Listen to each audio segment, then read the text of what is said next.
Olá, seja muito bem-vindo, bem-vinda a mais uma Que Tem Vaga. Hoje eu recebo Daniela Diniz, diretora de Conteúdo e Relações Institucionais do ecossistema Great People e GPTW. Seja muito bem-vinda, Dani. Muito obrigada, prazer estar aqui. Prazer nosso, afinal falamos de um levantamento, dados que mapeou o Brasil inteiro com relação principalmente ao olhar do colaborador aos seus empregos, né? O que você traz para a gente inicialmente sobre essa análise feita?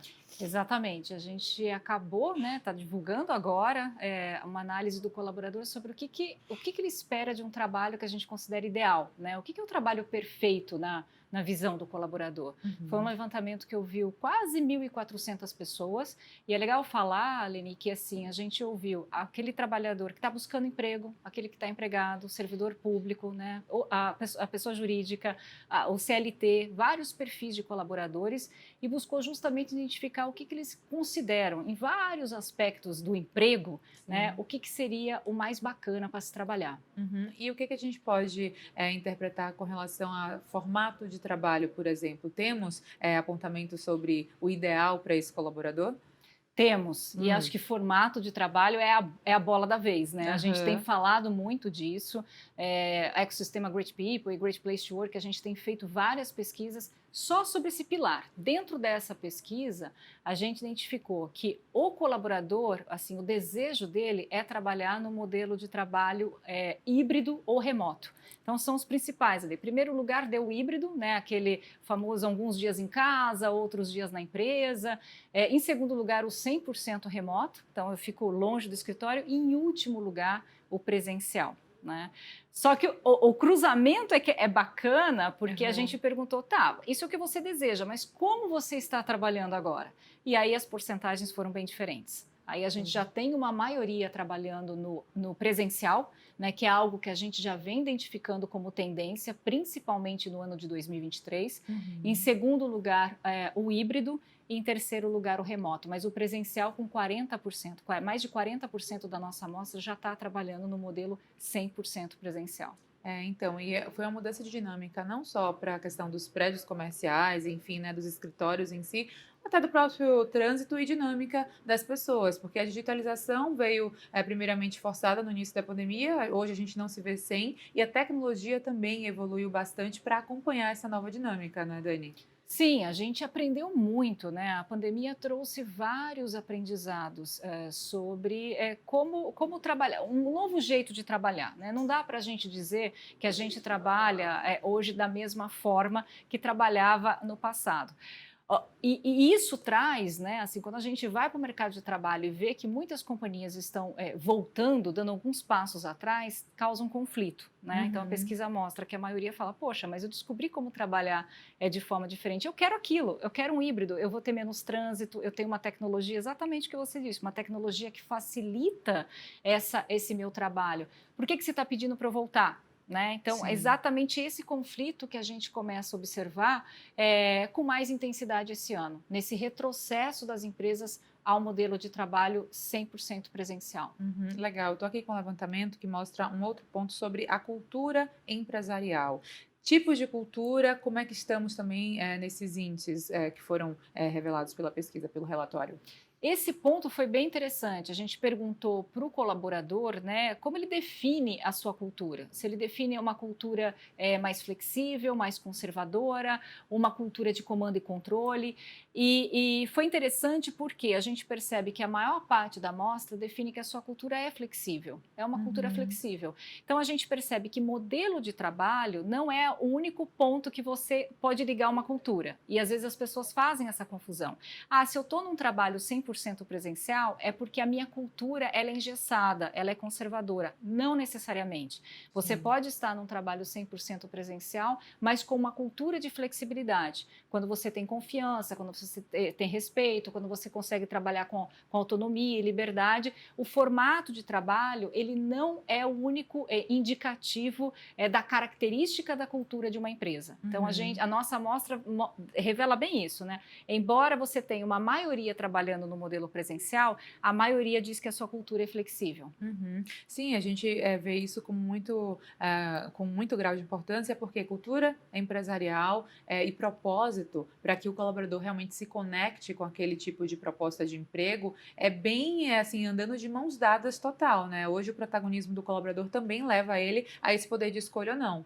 Me identifico, vou ser feliz aqui? Essas perguntas eu acho que a gente se faz cada vez mais como colaborador, né, Dani? Cada vez mais, e aí falando do nosso longo histórico de pesquisas, né, são Aham. mais de 25 anos, isso fica evidente na história. Então, se no passado a gente tinha fatores como o pacote de remuneração em si, que é o salário, os benefícios como grande motivador, o plano de carreira, né? A gente falava em plano de carreira, também como uma forte atração. Hoje a gente vê a questão do alinhamento de propósito e valores, da flexibilidade, da importância que se dá à qualidade de vida ou ao equilíbrio de vida, né? Que você consiga desempenhar os vários papéis. E essa pesquisa, mais uma vez, reforça essa tendência. Né? Então, quando a gente pergunta dentro do trabalho ideal, o que é o trabalho ideal para você? É aquele em que eu tenho os meus propósitos e os meus valores alinhados aos propósitos e valores da organização, primeiro lugar. Segundo lugar, que eu tenha flexibilidade.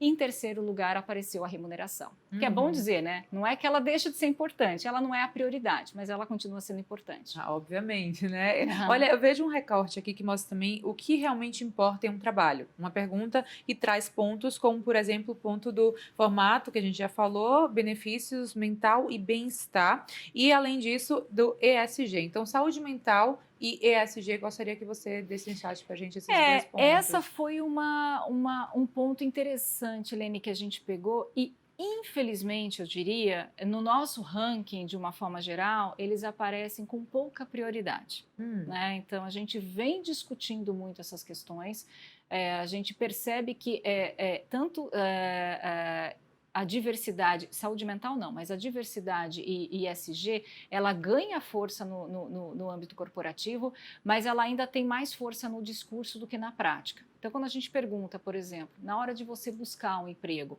o quanto que essas políticas elas são fundamentais, elas são importantes, mas eu tenho outras questões mais importantes. Sobre saúde mental, não. Saúde mental cresce. Né? Então, você ter ali benefícios, uma política, uma cultura de cuidado, isso ganha força. E ganhou muita força pós-pandemia, né? Pós essa vivência que a gente teve com a pandemia. Sim, diversidade e inclusão de uma forma mais profunda é o que a gente pode detalhar, porque é uma pauta que também se torna transversal e importantíssima quando a gente fala de mercado de trabalho como um todo. Então, justamente o que eu estava dizendo, tanto ESG quanto diversidade e inclusão, embora a gente tenha um discurso, né, muito forte, e obviamente se a gente avaliar os assuntos relacionados ao mundo do trabalho nos últimos 10 anos, essas pautas elas são mais maduras, mas ainda falta. Né? E essa pesquisa mostra isso. E a diversidade em termos de equidade de gênero também, Dani? A gente tem algum recorte ou alguma visão em específico? Porque fala-se muito sobre o número de mulheres reduzido ainda que ocupa cargos né, de C-levels e tal. Como é que a gente pode olhar essa disparidade no mercado? Porque há já discussão, conversa, tentativas, mas poucos resultados em números propriamente dito, né? Sim, sim, a gente vem acompanhando dentro da diversidade, né? Temos vários pilares para falar e focando em gênero, né? Que é a questão do quanto que as mulheres avançam. Felizmente, os nossos números aí falando de pesquisas do Great Place to Work, se a gente olha também sobre o aspecto histórico, a gente vê uma evolução. Está no equilíbrio? Não está no equilíbrio. Né? Então, a gente tem um equilíbrio de base, a gente tem quase um equilíbrio ali em cargos de média gerência, mas quando a gente vai subindo para o cargo de C-level, para uma diretoria, você ainda tem um desequilíbrio. O que a gente percebe é que dentro da diversidade, a equidade de gênero é o pilar mais maduro, porque há mais tempo se fala disso. Então, a gente tem mais práticas para compartilhar, mais empresas colocando políticas mais eficientes sobre a questão da equidade de gênero. Então, colocar meta de contratação, meta de promoção, promover palestras e treinamentos e desenvolvimento sobre a necessidade dessa diversidade diversidade, e também incrementar toda uma política de benefícios que seja favorável à equidade de gênero. E aí eu estou falando de licenças estendidas, não só a licença maternidade, mas a licença parental, você proporcionar um ambiente de trabalho mais flexível que vai aí ser um lugar propício para as mulheres prosperarem. Isso a gente vê. Então, não exatamente nessa pesquisa, mas ao longo de todo o nosso histórico, a gente consegue avaliar essa evolução. Ainda falta, mas estamos chegando lá. A gente torce para que a sororidade também ajude a cada vez mais mulheres ocuparem os espaços e não terem limites para essa ocupação, né? Exatamente. Dânia, outro recorte que eu vejo aqui são os impactos negativos para o ambiente de trabalho. Os 3 primeiros que eu vejo é sobre liderança despreparada, falhas na comunicação e sobrecarga de trabalho. Realmente são 3 pontos, e não só eles, mas os demais aqui do recorte que chamam a atenção, né? Isso aí influencia negativamente mesmo. Negativamente. A gente perguntou, eu estou chamando até de o lado B do trabalho, né? Porque a gente fala aqui, qual que é o trabalho ideal, né? O que você considera um emprego ideal, um emprego dos sonhos, né? Que eu tenha flexibilidade, que eu trabalhe de forma híbrida ou trabalhe de forma remota, que eu tenha uma boa remuneração, que eu tenha autonomia do trabalho. Essas questões todas apareceram, que eu tenha um cuidado com a saúde mental. E aí a gente vai para o lado B. E o lado B justamente começa com essa pergunta. O que drena a sua energia? O que é aquilo que vai te sufocar? E, em primeiro lugar, aparece o despreparo da liderança. E isso fica muito claro, né, ao longo de todo o nosso histórico, de novo, de pesquisas, de análise, que o principal fator, quando o funcionário diz que ele trabalha numa excelente empresa para trabalhar, ele está diretamente falando do seu chefe. Né? Então ele está falando, é porque ele tem algum chefe muito bom, né? Então ele tem um líder muito bom. Quando ele pede para ir embora, é porque o problema também é o chefe. Então, aqui mostra exatamente isso, né? Então, o principal fonte que vai drenar a minha energia, que vai ser uma fonte desagradável para o trabalho mesmo, que pode minar a minha relação com o trabalho, está nesse chefe que não é preparado. Né? Isso vem aparecendo ao longo de várias pesquisas, apareceu novamente nesse levantamento.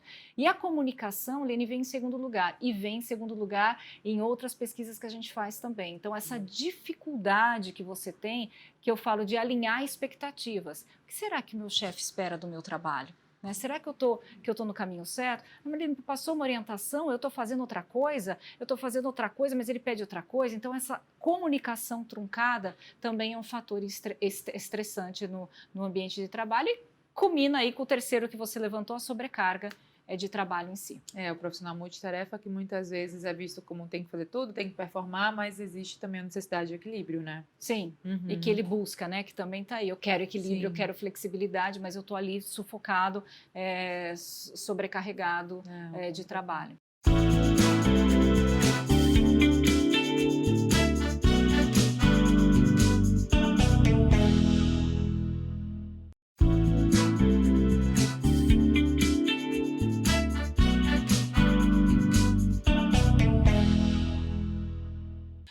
Só para a gente fechar essa questão, eu vejo aqui que diferentes gerações enxergam isso de uma maneira também diferente, né? Principalmente quando a gente olha para os baby boomers, que são mais seniors, digamos assim, é uma porcentagem que é menor do que as outras gerações enxergam como impacto negativo para a vida. Sim, esse também foi um diferencial dessa pesquisa, né? A gente pergunta na demografia da nossa amostra, a gente ouviu pessoas do Brasil inteiro, 1.400 pessoas com diferente perfil e diferentes idades, né? Então a gente tem ali da geração baby boomer, como você falou, os mais experientes, a geração X, né, que vem logo na sequência, aí os nascidos entre 1965 até mais ou menos 1980, a geração seguinte, Y ou Millennials, né, que está ali pós, e a mais recente, que é a geração Z. E aí a gente consegue fazer os cruzamentos, né, do que é o trabalho ideal para um e para o outro, o que uma geração ou outra valoriza. E nesse aspecto da sobrecarga, deu uma discrepância muito grande, em que a geração mais experiente, o Baby Boomer, ele lida melhor, né, com o trabalho do que que as gerações mais jovens. Elas se sentem mais sobrecarregadas. Os mais sobrecarregados são a geração Y, em primeiro lugar, em segundo o Z, mas com uma diferença bem pouquinha. Depois cai ali 40 e poucos por cento a geração X, e por último, se eu não me engano, você deve ter aí o número, mas Sim, é 11% o baby boomer, né? Então, a gente entende, Lene, que assim, é uma geração que já é mais madura, já tem uma relação diferente com o trabalho, já passou por algumas coisas também, né? Já está num outro nível de maturidade com o trabalho e, portanto, tem uma leitura diferente de como é esse relacionamento. Se permite também a dosar melhor, a ter um equilíbrio melhor, tem muitas vezes um cargo diferente na empresa, então, por isso, essa discrepância quando a gente pergunta sobre a sobrecarga de trabalho numa geração e outra. Não, é essa geração mais sênior mesmo que enxergava sempre como entrei nessa empresa, passarei toda a minha vida aqui, aposentadoria e tal, ou seja, a questão de planejamento de carreira era mais linear. Hoje a gente tem uma geração mais nova no mercado de trabalho que é digital, né? Os nômades digitais, digamos assim, também que vem com toda essa potência e que trabalham de qualquer lugar, que são mais flexíveis. Então, realmente, a gente tem uma diferença que acompanha a mudança de, enfim, vida social, condições também do mundo como um todo e do olhar daquele que vai trabalhar no meio de setores diversos da carreira, né?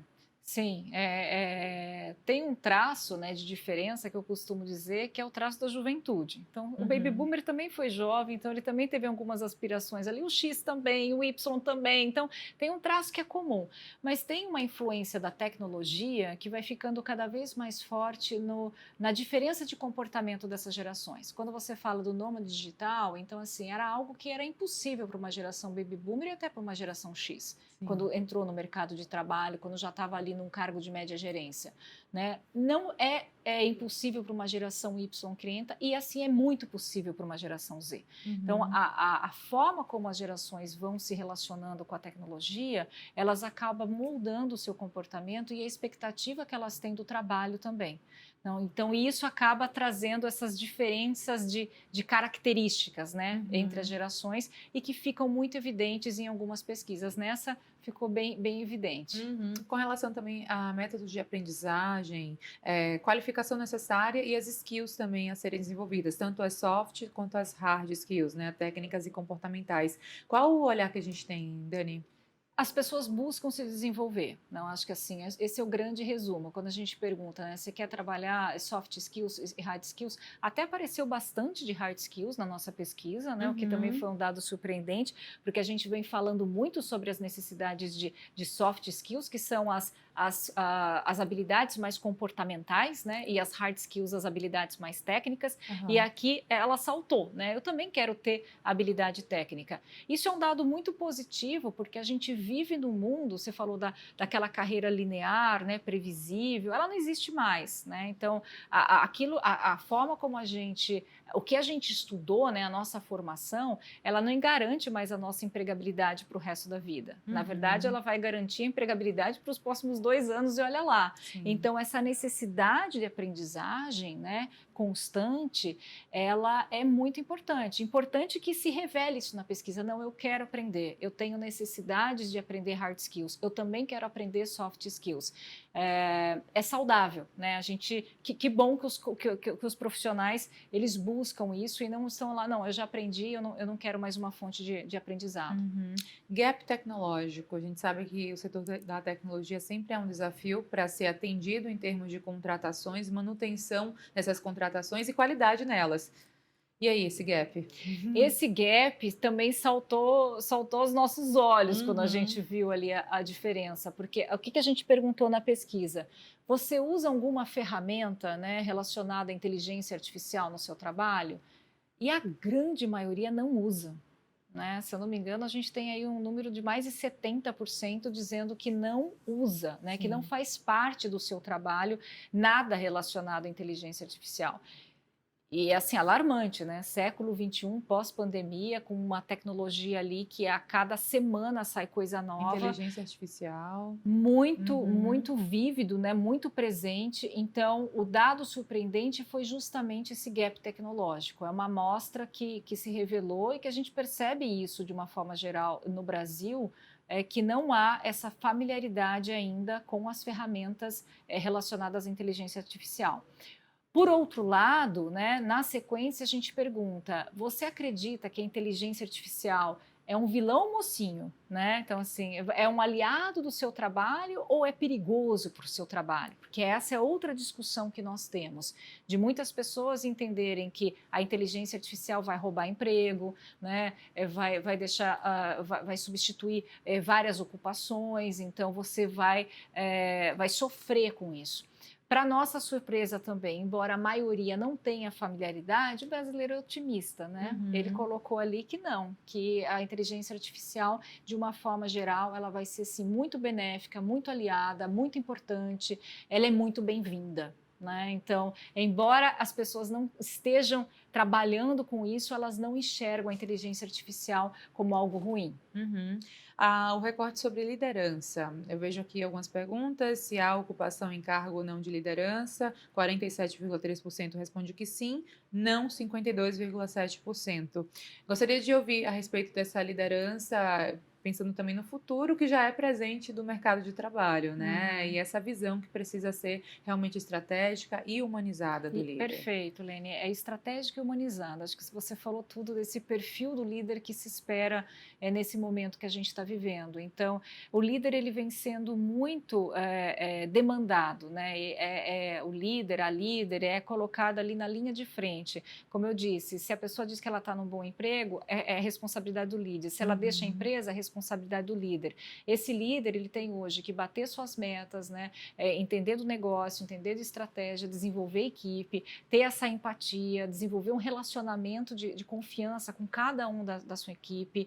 Então, assim, não está fácil a vida da liderança, mas é o que se espera hoje, ter essa proximidade cada vez maior, ser um facilitador da vida desse profissional, né? Entender assim, o que é importante para você como profissional e além, né, de uma relação de crachá e de hierarquia, e numa relação mais pessoal.